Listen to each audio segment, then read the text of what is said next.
there's something not right, something is missing, it is not complete, I am not complete. And then it formulates further thoughts on the basis of that original, erroneous assumption.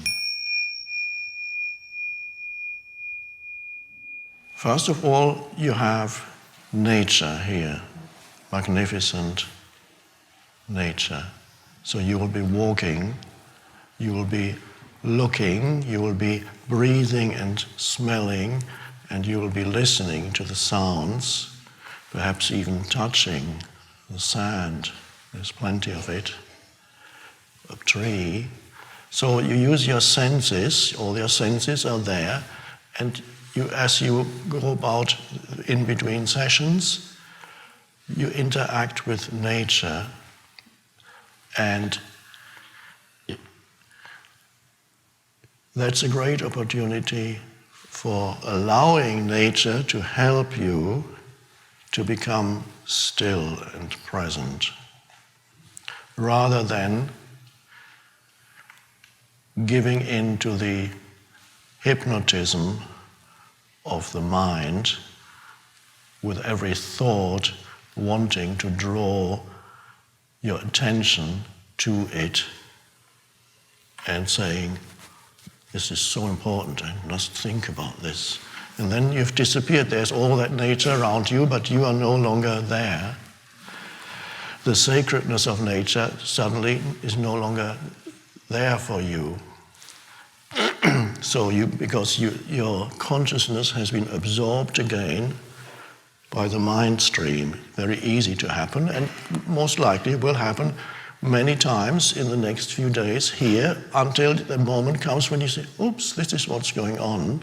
And then you have a choice of bringing your attention back to sense perceptions. Alertness returns.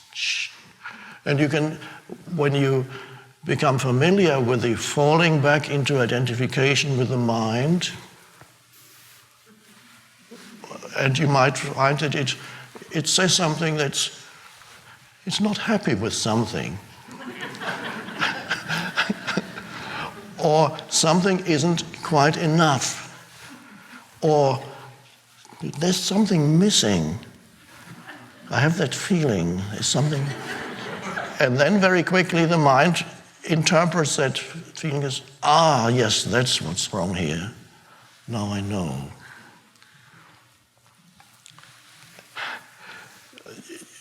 If you are familiar with the human mind, you may be, then you'll know one of the underlying patterns is that it continuously seems to say, there's something not right, something is missing, it is not complete, I am not complete. Something is needed here, something needs to be added to this moment, to this situation. And then it formulates further thoughts on the basis of that original,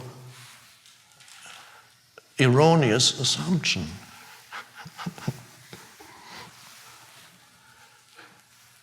Once you recognize that pattern, then it is easier not to get drawn into it, at least not for too long. So, watch your mind as it becomes active, and then you have a choice of either allowing yourself to be drawn into proliferating mind streams. You might even want to get away from here. It's quite a common phenomenon on retreats. A certain percentage of people after the second day or even the first day says, get me out of here.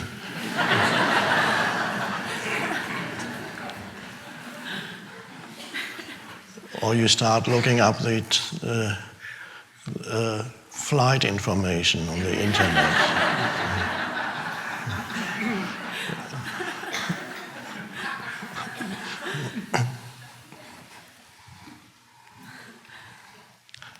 Or you call a friend. Well, there's something not right here. I'll tell you about it.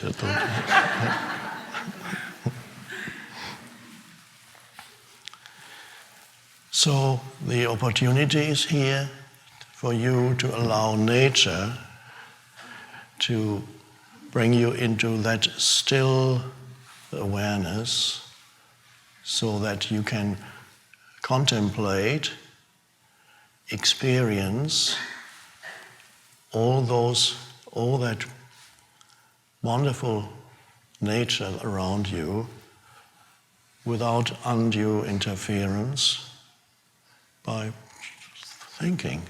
What is there to think about when you go for a walk on the beach here? Nothing. You can only fully experience it when you become still, and then you perceive through the stillness rather than through conceptualized thought, which interprets everything you see. Oh, this is that, and that's that, and that's that. And I like, I don't like.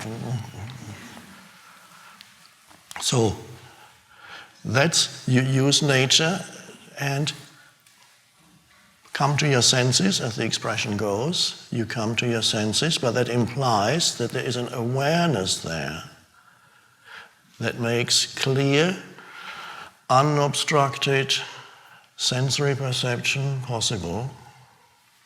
And then you be amazed how at the sacredness of that space through which you move here.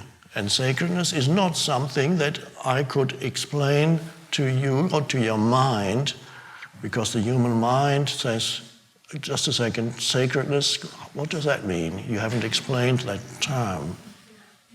And that would be extremely hard, impossible to explain. It's a term that is no longer much in use these days. Sacredness, that's a holiness even is the Germanic-based word, sacredness, the Latin-based word, is the same meaning.